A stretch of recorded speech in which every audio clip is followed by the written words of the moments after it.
With Lululemon, the real gift happens when they're living in it. When you give the fan favorite everywhere belt bag, the real gift is...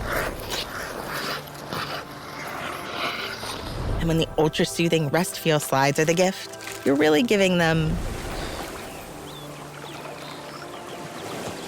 This holiday, Lululemon makes it easy to give little luxuries that go beyond.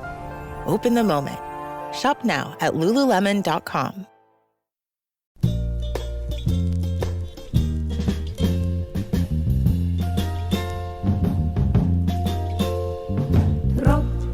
Regen auf mein Kopf. Hinter der Deckelbus ist die kleine Fahrt im Top. Geht mir kein Sach mit, die Tropfen von Regen auf mein Kopf. Welcome to Kill Me Now with Judy Gold. I'm your host, Judy Gold. And this week is part 2 of my conversation with Lizz Winstead, who is a voice and a force for women's reproductive rights, which, as you know, are threatened by a bunch of conservative idiots who have nothing better to do than take rights away from people who've never had equal rights in the first place. So there's my bitter opening. If you are on the Cape this week, I am in Provincetown for Women's Week. Speaking of women, so come see the show at the Post Office Cabaret. It's going to be great. I really hope you enjoy part 2 of my conversation. It's always fun to talk to someone you've known for so long, and I think you'll relax, you'll sit back, or if you're at the gym or whatever you're doing, I think you'll enjoy this. I know you'll enjoy part 2 of my conversation with the one and only Lizz Winstead. Enjoy. So we have the psychology paper. We have the hating the media from the being in the musical and getting a bad review simply because of this one person didn't get the part. And then we have the fact that you get pregnant. Yes. The first time you have sex because you're avoiding a double sin, and you go to the hockey players after you realize I'm pregnant because you don't get your period the first month. You're like, oh, all right. And then the second month, you're like, Yeah. You know, maybe I'm just active. Maybe God's just saying, I'm not going to, I was just always justifying like, this isn't how it works. And quite frankly, I don't think I ever learned how it works. Right. I mean, I think we saw one movie when I was in like 8th grade about a girl. I know. Yeah. Right. And the boys didn't even have to watch it. What about the smoking pot movies? Like they would do like these drug movies about if you smoke pot, and then it was like people like lying in a gutter having visions of, it was ridiculous. Reefer madness. And so you go to a clinic, you see a clinic, and you go to I think it's a clinic. Clinic, right. And you go in, you're like, oh, great. And it's fake. Literally. It's run by fake Christian. So for those of you that don't know, for years, there has been this scam going it used to be just funded by religious organizations, mostly Catholics. And now your tax dollars pay for them. And they are fake anti-abortion centers. And they look seemingly from their ads on the back then on the bus or on the internet or on SEO now in Google. If you Google I'm looking for an abortion, it's the first thing that pops up of these fake things. And you've seen the signs. It's like pregnant, need help, free testing, choices, options, right? And you're like, oh, I'll go there. So I saw an ad for one on a bus and I went, and it was like the number 6 bus, by the way, the number 6 bus. And it looks like, I was slightly concerned, but not really, because it was a house. It looked like a house. And then I walked up and I walked in, and then at first I felt kind of homey because there was like Jesus-y stuff everywhere, like the hands that are cut off at the wrist, that are like, we're trying to help you, but we aren't gonna. And so I was sitting there waiting, and I filled out a form, and they told me to go like pee in a cup and leave the cup in the back of the toilet. And so I did, in a bathroom that had the footprints poem. Always, because it's kind of footprints poem. And so I'm sitting there waiting, and then I kind of looked around the waiting room, and I didn't really see a lot of medical stuff around. There wasn't an eye chart. Or there wasn't like, the IV closest thing was pole, like one of those creepy beating hearts that had the thorns around it. Oh, yes. Literally, I will never forget it. Hanging, you could plug it in and little blood droplets. God. And it would throb. So that was like the closest thing to an anatomy thing. So then this woman comes out of some mystery door, God knows where, wearing a lab coat. And so I think she's a doctor, right? Like the people at Keels. The people at Keels wear a lab coat Yeah, too. they sure do. They sure do. And I'm like, I'm like, oh, you're a skin doctor. Okay, go ahead. Yes. So she's carrying this massive book and she's like, so we just got your results and it's positive. And I was like, yeah, hey, thinking, positive for me because I'm dumb and 16. And then she's like, well, let's talk about your options. And I'm like, yeah, options are good. I really don't want to have this baby. So that's good. So I'm saying this to myself. So she's like, well, you can have the baby and keep it, or you can have the baby and give it up for adoption. And I was like, that's just two up. That's just two. Like options says more than three. You pluralize a word. It's not just, you could say there's two. Right. And I was like, that's it. And she goes, well, yeah. And then I said, I can't believe I blurted it out. I said, what about abortion? And then she said, and I want you to hear me on this because this is where the creepy manipulation happens. She said, abortion's against our law, right? So our law. So what do I hear? The law. The law, right. I hear the law. Well, that's why they say it. Yeah. Yeah. So I was like, oh my God, abortion's against the law. I didn't know if it was against the law. I was like, is she going to turn me in? Like, what if I just told her all this stuff? She has all this information on me. Oh my God. And I was so scared. And then she started showing me that book with all those like horrific abortion blown up fetuses they have. And then she's like, well, let's talk about your pregnancy. This is you now. And then it's like a huge fetus. And then she goes, and this is you in 3 months. And it's literally like a picture of a 6-year-old kid on a bike. And I was like, this seems creepy. You seem creepy and judgy. And I was like, I gotta go. I don't know. I feel confused. I'm gonna think about it. And of course she says, take all the time you need. And then she looks down at the clipboard to remember my name, which was like, just kind of cold and felt terrible. And of course they want you to take all the time you need, right? Right. Of course. Lie to you. Yeah. As they've evolved these clinics, this is like back in the Stone Age when I was pregnant, but as they've evolved, they now have ultrasound machines in there. Yeah. And I don't know if America knows this, but anybody can run an ultrasound machine. Right. And just give you a result. And it's not against the law if you don't give actual medical services. So they fool people and give condoms and pregnancy tests, and not condoms, pregnancy tests. Right. And then they call that medical services. So I was like, I walked to the door and she goes, remember, Liz, your options are mommy or murder. Oh. And I was like, oh my God. And I was so scared. And, the guy that I was going out with was abusive, and when you went to him, and he was, when I went to him, he reacted as every hockey player with a mullet would do. He's like, you're on your own. What the fuck?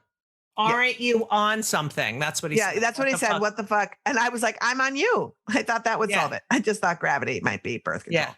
Yeah. So you're just like, it was terrible. And so I just felt so low and I felt so stupid. And I just felt like my head, I was just calling myself a whore internally. Right. And like, making all these value judgments about myself. And when I got back on the bus, like oddly, there's a advertisement for a real clinic. And I didn't know if it was a real clinic or not. Right. Because now, it said abortions. And so I took a crapshoot and I went there. And it was so interesting because when I went there, they asked me questions that could have gone either way, right? They could have gone like, oh, I've answered a series of questions about myself and maybe I am ready to be a mother. But like, I knew from a kid that I wasn't. But so they were like, what are your hopes and dreams? What do you think about this? Is your partner supportive? Would he be a good dad? And all this stuff. And I was just like, no. And then I was just like, and they're like, so, having this talk, how do you feel? And I'm like, I feel like I want to have an abortion. And so I had my abortion, and the biggest guilt I felt was not feeling guilty. was feeling relief. Right. Because truth be told, Judy, like this person was like, this is a classic story. High school girl with a guy who played hockey, popular, who was abusive. I rolled my self-esteem up in that. And I didn't know how to get out of that relationship. Right. But the one thing I did know is that if I had a kid, I would never get out of it. Right. And so that's all I cared about was like, I can't be pregnant with this person because there's just too much harm involved in that. And so the sort of irony in the going around of it is I am now, through a series of time and me doing abortion activism, a good friend of mine bought that clinic and I'm on the board of that clinic. Oh, yeah. Isn't that cool? I feel like that gets a bell. Yeah. That's amazing. Were you by yourself through this whole thing? Through the whole thing. You know what? Here's the thing. It's high school, man. In an environment that traffics in gossip, literally thrives in gossip. There was no one I could tell. Of course not. I was like, it will spread faster than my legs did on prom night. Right. It's like, no. So I went through it by myself. And then I was $30 short for my abortion. And they sent the bill to my parents' house. No way. Yes. And so my mom found out because she got the bill. And then she called my brother. Yes. And then my brother, I don't know why she called my brother. It's like, why are you calling him? And then he paid it off for me. And he was like, don't worry about mom. And then she made me go to these Rachel classes. And I was like, I'm not going. Rachel classes are like a weekend where you like throw yourself on a shame sword in front of the priest or whatever. So I'm like, well, I'm not going to go to that. I'm not going to that. And so then she's like, well, then you could never have communion again, but you have to go talk to the priest. So I was forced to go talk to the priest about my abortion. And the priest said to me, we are all sinners in God's eyes. I am not here to tell you anything other than you're a really good girl and you're going to do great in your life. And in my role as a priest, knowing what I know, because I'm a Catholic priest, I can't give you communion anymore, but I do not want you to spend any moment thinking about your salvation because of what you did. And that was pretty awesome. Oh my God, I love him. But then he goes, he's a Jesuit. this is great. Then he goes, so just walk out of here and we'll tell your mom that we worked it out. I'll just do something. Oh my God. Was that Father Hansel?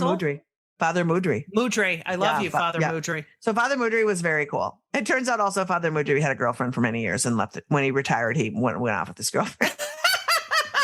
That's hilarious. I know. So you go to college, you went to University of Minnesota, you studied history. And then in 1983, you're funny, and you have a conversation with one of your girlfriends. You had seen George Carlin. You were like, that's it. That's the kind of stuff and I what's want. so funny is like my girlfriend was like, you should try that, and I was like, am I allowed? Right. You know, because I knew that there was women who were stand-up comedians, right? I had seen Joan Rivers and I had seen other women comedians, but the only ones I had seen were older, and they all had like talked from a similar experience. Well, and that wasn't my experience. So I assumed if you were a woman comedian, that had to be your experience. Well, right. You know, that my experience wasn't tapped into, maybe so wasn't supposed to. But George Carlin really spoke to me because of the Catholicism and just like the bucking the system and doing the hypocrisy. it. And so I just tried it. You know, they dared me and I tried it. And the first time I did it, as the story of so many comics, your adrenaline kind of carries you through. So you do good. And they introduce you. It's your first time and audience rooting for you.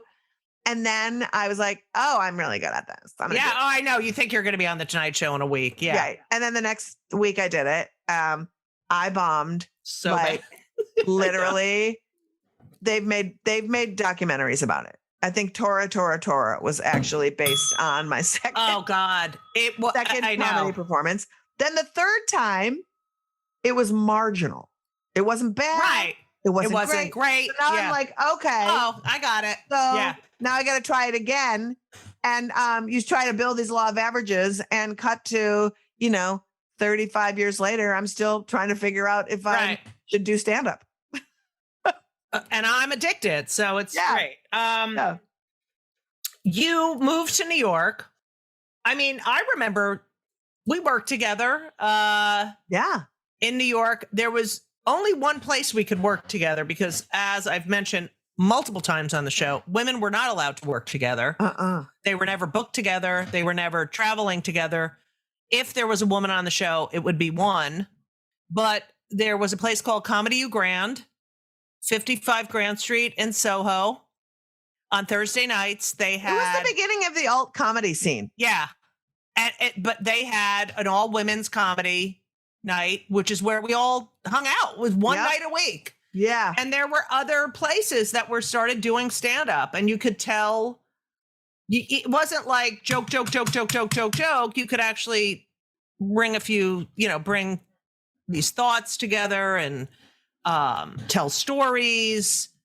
And that's where a lot of us ended up. I mean, I worked the clubs, but I also never had, you were not like that either, where it was like joke, set up joke, punchline, No, and that's why I never have done any of the late night shows. I have, and I've hated every minute of it, and I don't do well because I can't do It's not my style of writing. You and I are similar in you buy into the idea of us, and you buy into the personality and the sort of take and the energy. And so like Jerry Seinfeld's act, like his jokes are so crafted that you could train someone to do Jerry Seinfeld's act and they could execute those jokes. And I don't mean that as a diss. I just mean that a perfect joke, you can tell. You can recite. Yeah. Yes. You and I, it's like we're full of half thoughts and we'll be all over the place. And another thing, people, audience. Yeah. And the audience comes for that. They like the roller coaster. They like the, where are they going to take it? What is she going to talk about? What has got her goat? And to me, that's just, I don't know if it's a way of like, I just want to know where you stand. So putting my whole self out there is a way to just weed out the chaff, man. It's like, if you hate this, like, I'm sorry, now you know never to come back. Right. Like, so please tell your friends also. Yeah, like I don't want you here as much as you want to be here. Yeah.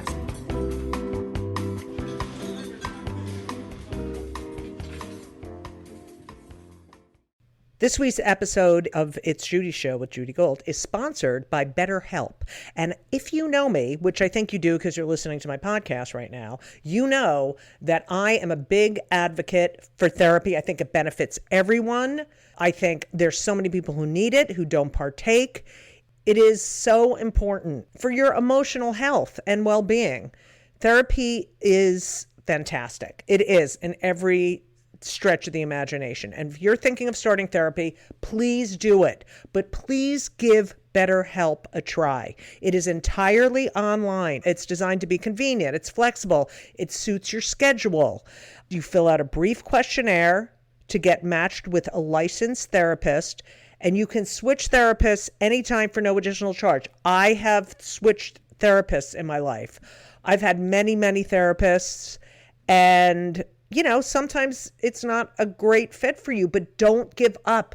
Therapy is beneficial. You can learn about yourself. You can process and just be emotionally healthy. I'm telling you, do it. BetterHelp is great because, when I used to schlep to my therapist's office, it was so annoying. You have to do it and you sit there and you wait. And then I'm telling you, doing it online is fantastic. And BetterHelp is amazing. I know a lot of people who've used it. So if you're thinking about therapy, go to BetterHelp.com. Let the gratitude flow. This is Gratitude Month, people. So you need to let the gratitude flow with BetterHelp. Visit BetterHelp.com/JudyGold, JudyGold, today, and you will get 10% off your first month. That's BetterHelp, HELP.com/Judy Gold. You're welcome. I remember when Comedy Central first started. Well, first it was the Comedy Channel. And then MTV had Ha. Right. There was two. Remember that they called all these comedians in. If you had a show, what would your show be? I remember I wore an apron. I wanted to do like a funny cooking show, but of course they didn't take me. But there were all these new comedy network that were looking for programming, and you moved to this building in Chelsea. Yes. Where Jack Kerouac had lived, and he wrote on the road. He wrote on the road in this building. And he was either in my apartment or my neighbor's apartment, who will reveal who that is in a minute. And this was like, again, back in the old days, people would come with like printed out from the library, like they'd done research and then were pilgrimaging to be like, and they'd knock on our door and be like, can we come in? Because Jack Kerouac wrote On the Road here. And we'd be like, fuck no, get out of here. And we should have said yes and charged them. We should have charged them money, dumb. But we didn't. But the person that was my neighbor was Madeline Smithberg. And she was working on the Jon Stewart show on MTV. And so I was working on my one-woman show, which was, this political thing that I was trying to get up and running. And I needed a job. And so I had written with John on, we did a pilot together with Mike Rowe, the good Mike. Oh, Rowe, yeah. The good Mike Rowe from Dirty Jobs. Yeah. Who I think is a Trumpy person. And we wrote a show that was set at the Ed Sullivan Theater. It was like a spoof variety show. Right. We wanted the host to be the guy who played Mr. Bean. What's his name? Oh, I love him. Yeah. I can't remember his name. But anyway, so we wrote this whole thing. And then, of course, it never saw the light of day. And then John got a show. But then I was a segment producer on that show. I'd never been a segment producer. I literally didn't know how to type. I would write all of my comedy in notebooks. And in fact, I went to go buy a computer to learn. And I walked home with a 2-person overstuffed chair instead. So then I was like, oh my God, I am really just trying to sabotage everything. And so my boyfriend at the time worked in news, and he's like, Brian he said they spent more money on graphics than research. Yes. At the news. And at the news. And it was all about, sensationalism and not about the news. He went to journalism school and ended up doing the OJ trial and like Jeffrey Dahmer's trial. And he was like, I did not sign up for this. And he would just grow bitter and bitter and bitter. And then so I got this job on Jon Stewart. When Jon Stewart's show left MTV, it got syndicated to all the channels. And so Brian would leave his job at CBS News and come and help me learn on the computer. So only thing I knew how to do on the computer was type into the program we used for the Jon Stewart show. Oh, that's so I hilarious. could do the guest segments. I could write my thing. And then they're like, hey, can you do this? And I was like, I don't know. Or I'd say, I'll get it to you tomorrow. And then Brian would have to come over that night and then do it. And it was like, oh, that's hilarious. Yeah. And so I worked on that show, and then it got canceled. Shocking. And our bosses from that show became the heads of Comedy Central. Yep. And so they called Madeline and me into their offices, and they said, we want to launch a flagship show that responds to the world. Madeline, you know how to run a show. And Liz, you know about like political humor and the news and the world and stuff. And like, this had been like my whole dream in life. Right. Do 1-person shows about the media and how complicit they were and all this stuff. Like, and so I was like, oh my God. And then so I said, well, one thing I think is important is that the media is a character in the show. Meaning it should look like the news, but we are, being funny as we tell the story and we expose them for who they are. Stone Phillips. By becoming them 100%. Yeah. Because this was back in 1995 and in like cable was just kind of growing. There was only one cable channel. Right. And there was 17 news magazines. Right. You know, just your mattress, what you don't know might kill you. Right. Right. Like, just like creating drama. And then local news was a shit show.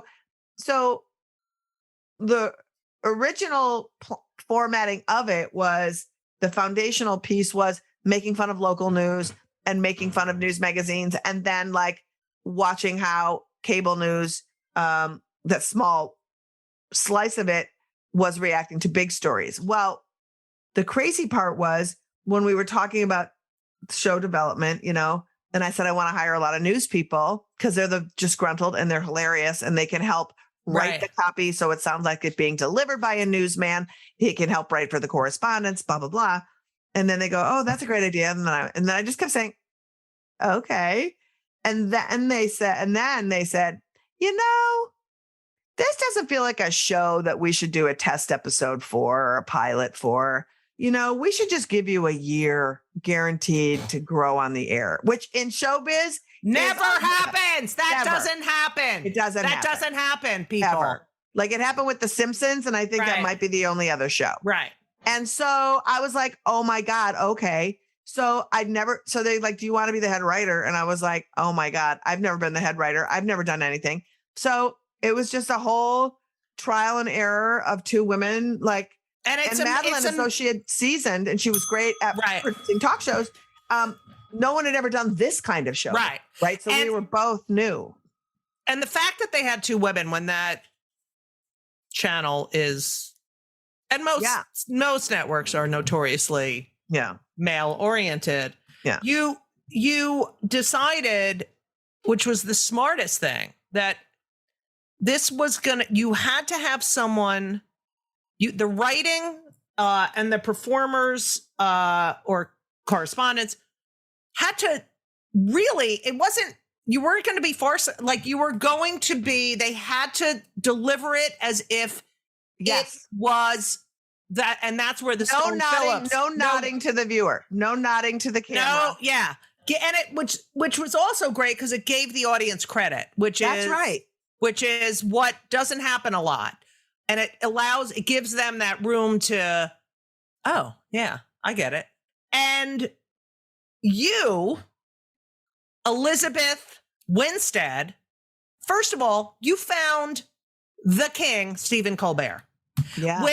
And you hired him to be a correspondent, which beyond brilliance. And also I was like, oh, and they're both really Catholic. So they probably bonded on that stuff or grew up that way. Well, he still is, but you created with Madeline something that has been copied. You created a genre. Did you know that people were going to actually get their news from like, that's what was so amazing about it, was like, this is supposed to be tongue in cheek, but people are listening. Well, it was funny because having done like these one woman shows and talked about the media, and like within the show, sometimes I would just like launch into a character for a bit, like, we'll be right back, Bob, or whatever, you know, like in telling jokes. Right. And the audience was very attuned to the bill of goods they had been conditioned. Served, yeah. And then what I didn't realize was how much people were just pissed off, because I had never had the opportunity to access swarms of people. And so when we were launching and all of a sudden our tickets for the show, like getting audience tickets, like was immediately like 6 months in advance. It was like, oh my God. Right. People really want to see this. And also like, it was interesting because the media's response to it, like print journalism gave us a whole bunch of praise because we were shitting all over television journalism. And then television journalism's response was, oh, not that we're terrible at our jobs and we need to actually do investigative reporting and keep people smarter. They were like, oh, people want funny graphics. So then the regular media started doing some conventions of our show. And it's like, nobody wants that from you. Right. People would just assume this show didn't have to exist. Fix your shit. Right. Right. And so it was so interesting when people would get so mad at Jon Stewart if he decided to be goofy one day or decided to or when he decided to leave, and everyone was like, how dare Jon Stewart leave? What are we going to do now? La, la, la. And I'm like, why aren't you asking that of the media? Right. It's never been Jon Stewart's responsibility. Right. Or any host of the Daily Show or anyone on the Daily Show's responsibility to be the watchdog of the watchdog. And right. Yet there we were. Right. So hold the media accountable. Don't hold the comedians accountable. Right. Like, what? This is all backwards. The first host was the non-misogynistic Craig Kilborn. Yeah, Craig Kilborn, who's my favorite. He left. And then it was John. Now, of course, it's Trevor. Do you ever watch the show? Do you ever? Oh, you do. Okay. Yeah, I do. I've always dipped in and out of it. I mean, it's like sometimes I'm so immersed in my own news and writing and what I'm doing that I'm like not up at 11 o'clock to watch the news. Right. Also, I'm also writing my own comedy around the news, and I get it out faster than 11 p.m. So, You also, after you left the Daily Show, I don't know if people remember Air America. I loved Air America, and it was a liberal radio station, which really started the career of Rachel Maddow. And Mark Maron. And Sam Cedar and Janine Garofalo and so many. Al Franken. Oh, wait, I didn't do any of my, who else? Sam Cedar. Al. I did That's Al. It. Okay. Randy Rhoads. Ping. Randy Rhoads. Yeah. Sorry. And you sort of, after Air America, were hyper focused on this abortion, also holding the media accountable. Well, I have to be clear. So I launched Air America Radio, program director. I have a show with Rachel Maddow and Chuck D. Right. We hold a show. We have a show. Rachel's one of her grandparents was Jewish. Go ahead. So the network was launched by a grifter who literally stole money from us, pretended he had money. It was a whole thing. He is now in jail. And then they hired someone to come in to fix the network.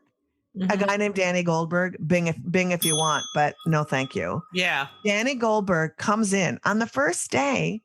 He fires me and moves Rachel Maddow to 5 o'clock in the morning and Chuck D to the weekends, and says that comedy, this is a direct quote, comedy is not a good tool for social change. Oh my God. Fires almost all. Yeah. What? Fires almost all the writers. And so I no longer have a job. And they were so creepy and scrambling because it was like, what? Nobody knew that I was being fired. Rachel was like, what is happening? When people called the switchboard, they said I was in treatment for cancer. Oh, they were told to tell people that. It was a fucking shit show. So that guy. Where is he now? I mean, he was a fancy music manager. He managed Nirvana. He managed like all these people. Like, I don't know what made anybody think he knew how to run a radio station. He didn't last there very long. But yeah, it was really fucked up. So anyway. So you leave there. So I leave there and I'm like, I don't know what I'm going to do. And I did a short stint on MSNBC producing a show for Maury and Connie, which was so much fun. Right. Oh my, Bing. Oh, right. Maury.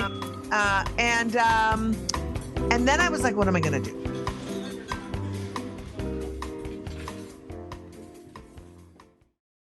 This episode is brought to you by State Farm.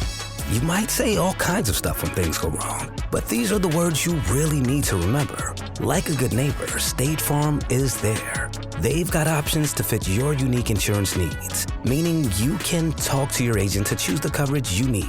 Have coverage options to protect the things you value most. File a claim right on the State Farm mobile app and even reach a real person when you need to talk to someone. Like a good neighbor, State Farm is there.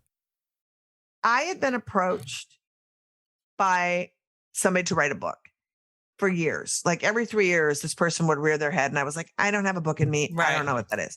So finally, I was like, I think I have a book in me. I think I can tell, through a series of essays, sort of what it's like to come of age, have an opinion, and become a comedian, and how that comedy kind of evolved into sort of activism and how I made all that work. So I went back to Minnesota to write the book because I had a lot of work to do there. And I packed up my 2 dogs and drove in a van across country and lived here and wrote.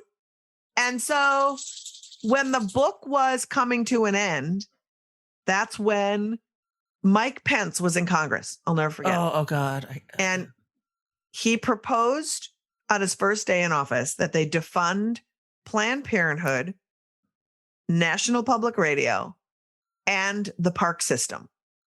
And I'm like, are they performing abortions on Wait, Wait, Don't Tell Me in Yosemite? Because I have not heard any of this. Turns out they're not.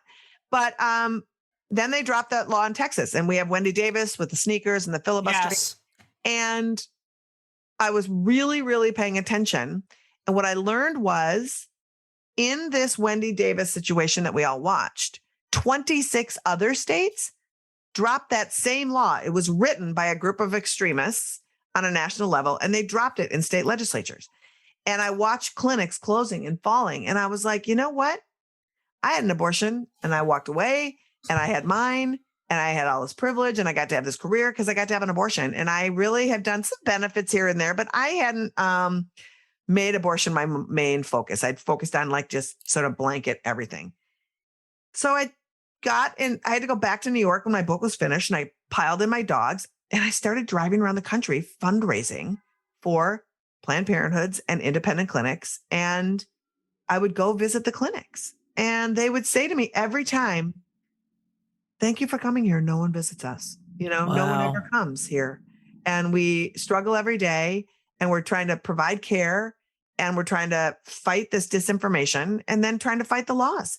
And it's like, that's too much for you. You should just provide care, and other people should be correcting the record and public speaking on it and doing it and singing your praises. So I got back to New York, and I was like, you know what? I want to make some videos. And then that became like, I think I want to go back and visit these clinics and morale. So I formed this organization. It was called Lady Parts Justice League, and now it's called Abortion Access Front. We renamed it for inclusion, and because I wanted to center abortion. And it's sort of like Habitats for Humanity meets the USO for people doing abortion work. And so we're helping patients get access. We're helping clinics thrive. We're trying to match them up with the needs they have with their communities through going out on the road and a million other things. I gotta say thank you. It's mind-boggling to me. I mean, it is and it isn't. I feel like Roe v. Wade, as you've said, is based on privacy and not, the law was argued on privacy rights, not rights of women, because women have never had equal rights. So, here we are. Were you shocked? I had read everything, but I was, physically ill when I saw it. I guess I was shocked. And part of it was that I was somebody who, like so many of us, on some level, took Roe for granted. Yeah. Right. And somebody who never thought that this would be different. And then I think part of that was my naivete around how abortion policy works. And once I really started traveling around the country, and once I realized that state legislatures hold all the power, and that we as Democrats and progressives and liberals and stuff had for years ignored those midterm elections and ignored our local politicians. And when I really saw how the machine played out, and then when I saw how talking to people, once I had said, I really want to focus on this because it's important, talk to people who said, why are you doing wedge issue stuff? why are you doing abortion stuff? Like, culture issues. I'm like, culture issues is a pretty degrading way to talk about abortion or LGBTQ things or any of it. This is people's humanities and what it means. And so I was shunned by people on our side for focusing on abortion because they didn't want to. There was way too many people who were more than happy to say shit like safe, legal, and rare. And I'm not I'm pro-choice, but no one's for abortion. And it's like, no, people are for abortion. And like helping people unpack the language that we use so often that we don't even think. What that's like. How do we change this narrative of like, how did they co-opt this pro-life? We let them do it because we were all coming from a place of shame. Nobody ever thought that or tried to get victories based on the fact that abortion is a moral choice. It's an ethical choice. It doesn't harm your fertility. It's none of your fucking business, is what it is. And so if we don't say it, the anti-abortion movement says abortion 4 times more than we do, the word abortion. Right. They talk about abortion more than we do. And so I think that when they started framing it as a morality issue and we started having to be on the defensive, it screwed us for a long time. And so I think that like, when you talk about abortion or when I talk about abortion and someone's like, oh, I have a really hard time saying abortion. I just always try to ask you like in a open way, like, what do you think that's about? Like, what are your conversations and your experience sort of talking about abortion? What's led you to think that way? Because I was the same way. I said pro-choice and I said those things and like, and I would do fundraisers for branches of Planned Parenthood that would say, don't mention abortion here. Oh God. Yeah. Like, why? No, people have had abortions here. They support you doing abortion. Don't. And they're like, well, we have a lot of Republican donors. And it's like, great. You know what? If they're giving money to you and voting against abortion, then they're the ones who need to hear it the most. Right. Right. And so I think that like thinking in those terms, I think that just we're doing a massive reset on the language because we will never win this battle for our humanity if we don't normalize, include abortion as one of the pivotal aspects to give somebody full autonomy over the way they're going to live their life. Right. We can't have caveats about it. It can't be don't bring it up. Right. And, and it may be that generationally we have to fall on the way you talk about it so radical sword. And that's fine. As long as we're breaking through some barriers. Right. But eventually we get to a place where you've done a lot. And this is one of the things, I know we have to wrap it up because Laura just put it in the thing, but I could talk to you for another 15 hours. But I'm really upset. And you'll say, don't be upset, blah, blah, blah, blah, but about men, and you've done a lot on this front to try to get men to speak about women's rights. But I am fucking sick of not having the support of these men. Yeah. And when it's about them, like I was just, and I'm a member of the LGBTQ, blah, blah, blah. And this whole thing with, HIV drug, the PrEP and all that. Yeah. Do you know the company that makes PrEP is called Gilead? I'm not even kidding. Not even kidding. Can't even write it, Judy. Can't even write it. PrEP, which is what? $8 in Australia or $6 in Australia and $13,000 here. PrEP, which I just found out before this interview, is given to women who are raped. And yet when they're started fiddling now, they've just begun fiddling with HIV drugs. Now, all of a sudden, all these gay men are coming out and saying, whoa, whoa, whoa, whoa, whoa, you're not going to fiddle with our health care. It's like, hello? And I don't want to be angry. I don't want to be enraged. But it's Well, it's also too like, If we don't understand our intersections and our powers together, and that homophobia's root is misogyny, Right. and that every root is misogyny, transphobia's root is misogyny, it's all predicated on uncomfortable Patriarchy. Yeah. patriarchy. And so it's like, and we have started talking to guys. We did a really funny video with W. Kamau Bell I know. I love him. around Father's Day. Yeah. And it was, it's really like, how has birth control and abortion benefited men? Right. If you're not married right now to the first person you had sex with, probably because of birth control and abortion. Right. So you're welcome. How much money did you not spend on birth control and abortion? Right. I never required boyfriends ever to pay for birth control. It didn't. Right. And Kamau's wife tallied up how much she spent. She spent over 10 grand. No way. Yeah. Women spend about in their lifetime. Well, as a lesbian, Yeah. And he spent, he's like a couple $100 on condoms. Some of them are still expired. Right. So, when you get to make those decisions to then in turn be able to go to grad school, or this wasn't the right time, or all of that, or you're now finally were able to come out, but you were in a relationship with a woman who you didn't have kids with. Thanks birth control. You did. And, I think that a lot of ways that we all are in this together. That's one. But the number one is you cannot enjoy a status of freedom, or shouldn't, if other people are not free. Right. That's right. It's just that simple. Also, we're fun. So in our fight for our freedoms, yeah, it's the most fun.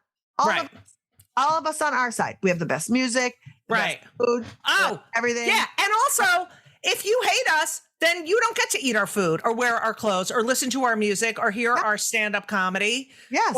Or see our shows. Too bad. How dare you demand that we bring joy to you? Right. You are trying to kill our lifestyle that allows us to create the joy that goes to your homes. I love that. You motherfuckers. Now, Elizabeth, I always ask my podcast guests 2 questions. Yes. Number one, we are pro mental health. I suffer from a lot of mental health issues. Yes. What do you do for your mental health? I mean, I have a therapist. Same. I'm somebody who, I don't know why, I don't hang on to things. I need some of that. I know. I don't, because I don't have space for it. And neither do you. No one does. Right? I kind of forget. Like I'll obsess, and it'll be, and then I kind of forget after a while, and then I go, oh, there are times where I'm like, wait, I'm mad about something, and I forgot what I'm mad about, and I sit there and think, wait, what am I mad at? Why was I about? Like, it's so ridiculous. It is ridiculous. And something that I don't think is said enough to people is when you are hanging on, right, and brain space is being taken up by that. Right. If you get so frustrated at yourself for, I can't find my keys, I'm looking for this, I can't do that, I can't retain this. Part of that is because you are holding space that is not allowing you to retain the shit that actually makes your life run smoother. Right. So that's not great. I just feel like I don't try to do too much. And I also feel like everywhere I go and the people who I'm with are always where I want to be. That's great. Right. I love that. No antidepressants. I'm not on any. I have a Xanax for when I need to. Yeah. Ugh. Who doesn't? I have Ativan and the Paxil and the Trazodone and all the other fucking medicines I take. Now, that's number one. Number two, the podcast is called Kill Me Now because, as you know, I get pissed off about everything. And then I go on stage and scream about it. So what pisses you off more than anything in the entire world? I think what makes me crazy mad is the fact that we live in a world where we honor both sidesism, and where people who make no point, people who are lying, people who perpetuate shit as though it has equal value to the truth are allowed a platform all the time. And to me, that is what has destroyed everything about you name it. And that is why shit's fucked up, whether it's the environment, whether it's abortion, whether it's LGBTQ, whether it's guns. Like, I am tired of honoring crackpots with a platform where they have to talk to somebody credible, because it gives credible people, it gives them credibility by letting them talk. Right. Which is this curse of social media. Yeah. And poutine. Why are you putting gravy and cheese on French fries? French fries are perfect. They're perfect food. And I don't want soggy French fries. I don't want fucking soggy French fries. Not even sweet potato fries. They're soggy. Stop it. So stop poutine. And it's so disgusting. Awful. It's so disgusting. Learn to love the potato. It's perfect. Oh, it really is. I have some French fries in the refrigerator right now that I got from the diner. Liz. So fun. Okay. I love you. Thank you. I'll be back in New York at the end of September. We have night of password, hanging out, and do that. And then check out the work we're doing at Abortion Access Front. It's aafront.org, and follow us on social media at Abortion Front, because it's really good shit. Yeah. And I can't thank you enough. We need you. I need you. I need you to say yes. And thank you for saying yes whenever we ask. Always. Like hair. Just say yes. Yes. And help me get other people to say yes. You got it, baby. Yay. Thank you so much for listening to part 2 of Kill Me Now with Lizz Winstead. Kill Me Now is produced by Laura Vogel, edited by Colin Schmaling. Everything else, besides the interviews and the research, is done with the help of Brittany Jo Sowards. If you haven't subscribed or left a review, I hate you. I hate you, hate you, hate you. 5 stars only. By the way, my Lyft score, I checked it out on Lyft, the rideshare program, is a 5.0. But on Uber, I'm a 4.48. So I don't know what I did in an Uber, but it's annoying. So I'm doing the Lyft. Also, if you are close to Cape Cod, as I mentioned in the beginning, I am performing this week, Tuesday, Wednesday, and Thursday, at the Post Office Cabaret in Provincetown, Massachusetts. I have upcoming shows. Also, let's look. The 22nd, I will be at the Sunshine Cathedral Center for the Performing Arts in Fort Lauderdale. I know I have other dates, but I can't deal with it right now. We have some great guests coming up. I am also really upset about what's going on in this country, and the fact that, people would rather have liars and hypocrites so that they can be in power. They would rather, support them just so they have fucking power in the Senate so they can pass their shit bills. So vote. If you haven't registered for vote. Important. What else do I have to tell you? I don't know. Oh, yes, I got some responses about if I had to charge 99 cents a month, which was, great. And then I had someone tell me, why don't you try Patreon, which I do want to do a Patreon, and I've been talking about doing a Patreon, and I've even met with Patreon. It's just I have to create more content, and I want it to be great. So let's see. If anyone's listening to the end right now, I love you so much. And so let me look at the person who was listening to the end. I've been taking pictures of your tweets and messages. Octo Jack said, I don't mind the paid podcast subscription model as long as the entry isn't money. I don't know what that means. Perhaps start a Patreon. Okay. And then Catherine the Artist with an R. Tist. That's her name on Twitter. So Catherine, I love you. She listens to the end. She listened to my book. Catherine, you're the best. You're a great artist. And she said she'd pay 99 cents. And she doesn't want me to stop doing the podcast. And I don't want to stop doing it either. But honestly, people, it costs me money. I paid to put this podcast up because I love it. but it's like ridiculous. Everyone's like, oh, that's ridiculous. Whatever. I'm thinking about it. But tell everyone about the podcast, because the more people listen, then I can break even. You know what I'm saying? With the ad revenue. Yeah, that's it. I don't know what else to tell you.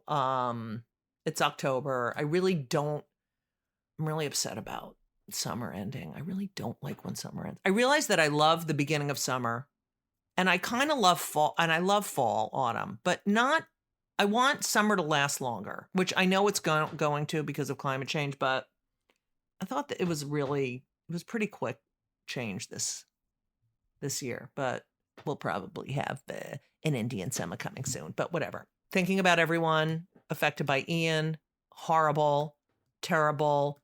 Climate change is real. We need to pass laws to protect the environment. But those fuckers are selfish and they won't. So take away women's rights and leave the planet in disarray for our children. So that's their stuff. So that's great. And the election was stolen. That's their other fucking bullshit. So anyway, enjoy America, and all the really dumb people. But we have a few more weeks and we'll find out where we stand in these elections. And I don't know why I'm talking like this, but I am. Anyway, wishing all the Jews a happy, healthy, prosperous New Year. For everyone else, I want to say thank you. Thank you. I love you for listening. Listen to this chair. If you're listening to the end, this is how I'll know. If you have a favorite office chair, desk chair, please DM me or do it on Twitter or do something, because I need a new chair. And I was thinking of getting a steel case. So let me know if you have a really good office chair. That's it. I love you all. Thank you for listening. And as we always say, so long. Holiday magic is in the air at iFly Indoor Skydiving. Imagine unwrapping the experience of flight. iFly is the perfect unique gift for anyone who wants to turn their dream of flying into a joyful reality. It's unforgettable fun for all ages. Save over 35% with iFly's limited-time holiday gift voucher flight packages. Turn dreams into unforgettable moments with the gift of flight. Go to iFlyWorld.com to purchase your holiday gift vouchers. That's iFlyWorld.com.